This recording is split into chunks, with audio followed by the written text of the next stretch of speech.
Puedo hablar en español, pero I'm going to speak in English. I think it's a little bit more appropriate. Yeah.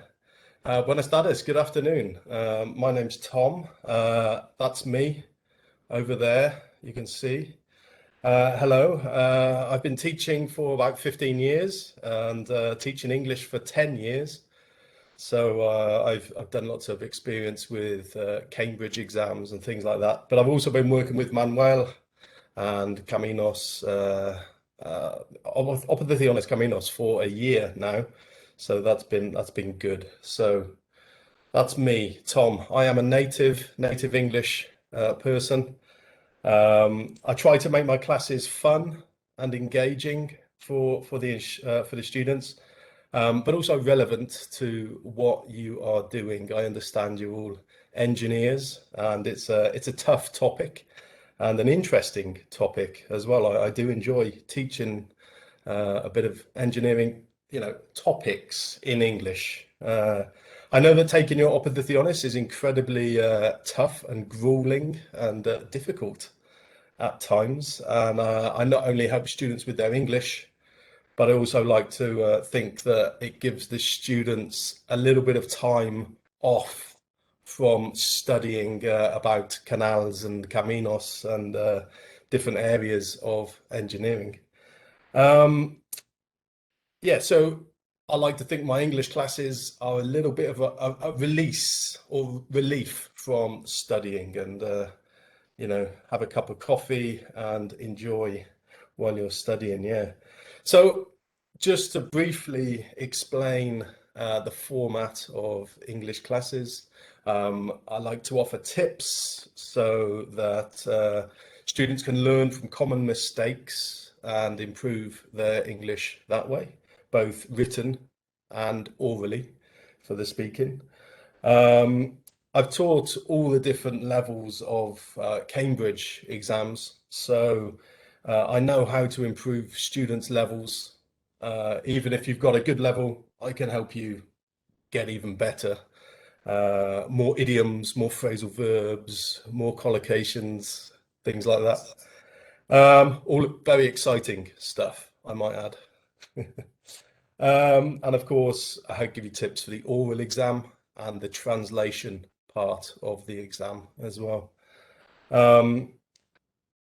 Yeah, as I said, having taught the Caminos English for a year now, I now feel that I'm much more familiar with the format of the exam and the structure and the sort of topics that you will encounter for your translation texts. And then sometimes the oral part, they will reflect on the translation text to give you questions.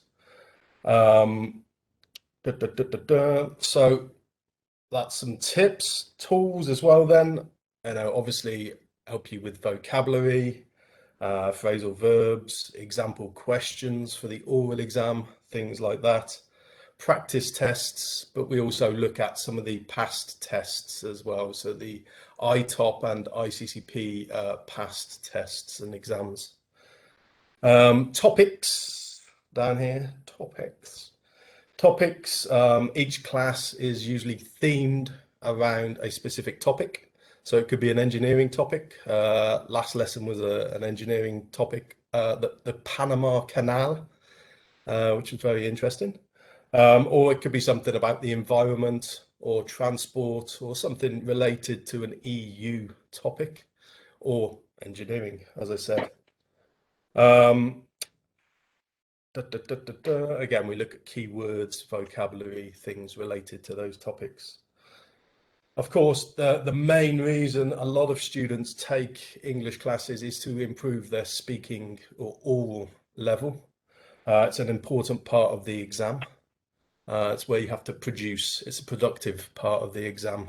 Okay, it's not receptive, it's productive, so it's more difficult. But hopefully with classes you will boost your confidence will rise, it will be boosted, and you'll feel much more confident doing the English part of your exam.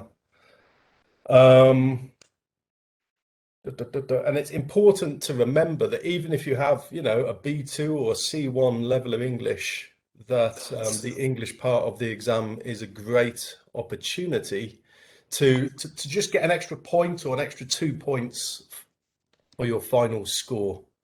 Yeah, and don't leave the English to the last minute, okay? I think it's really important that you are consistent and you practice your English. Well, every week we do a 1-hour class, and it's good to practice as much as you can before you get to the exam. So that's talking and the oral part, then texts and translations or translation part. This is also another important part of the English Caminos exam. Translation texts, they form the first part of the English part, and then the oral part is the other part. So whether you're doing ICCP or ITOP, you have to do a translation from English into Spanish. And then, of course, if you're doing the ICCP exam as well, you have to also do the inverse, so a translation from Spanish into English as well. So I tend to give translation texts for homework and then offer some feedback and corrections via email. Finally, because I don't want to bore you too much, testimonials. I think Manuel was saying earlier about how successful students have been this year, and I'm very pleased that, or proud as well, to say that 100% of students that I had that took either the ICCP English part or the ITOP English part, 100% of those students have passed the English part. And again, it's important to remember that the English part, even if you speak English really well, is a great opportunity to score extra points towards your final mark. I just received an email actually from one of the students that got nearly scored a 9 for the English part, thanking me and saying how pleased he was with, well, obviously he's very pleased with his score, but also that he really enjoyed the classes and my teaching style and things like that. And so he took classes for several months before the English exam. He already had a good level, but I hope, and I'm sure his level did improve as well. So he has, he's got a really good score. That's about all from me for the moment. I've got this little man here with question marks over his head. If anybody has a question, or Manuel, you can either direct questions to me, or if it's questions about joining the English classes, then speak with Manuel.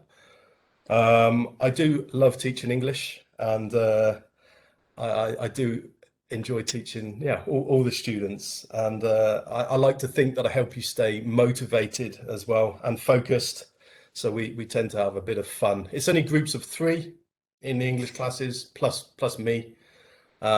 We have the cameras on, and any questions from anyone? Anyone like to ask a question? En inglés o en español, da igual. No, if not, I will say hasta luego. Okay, Tom, thank you very much for your nice presentation. We have 4 groups running at the moment. If anyone wants to join to the group, ya sabéis, no tenéis más que decírmelo, organizamos. Ahora es el momento de comenzar. El inglés es una cuestión de formación continua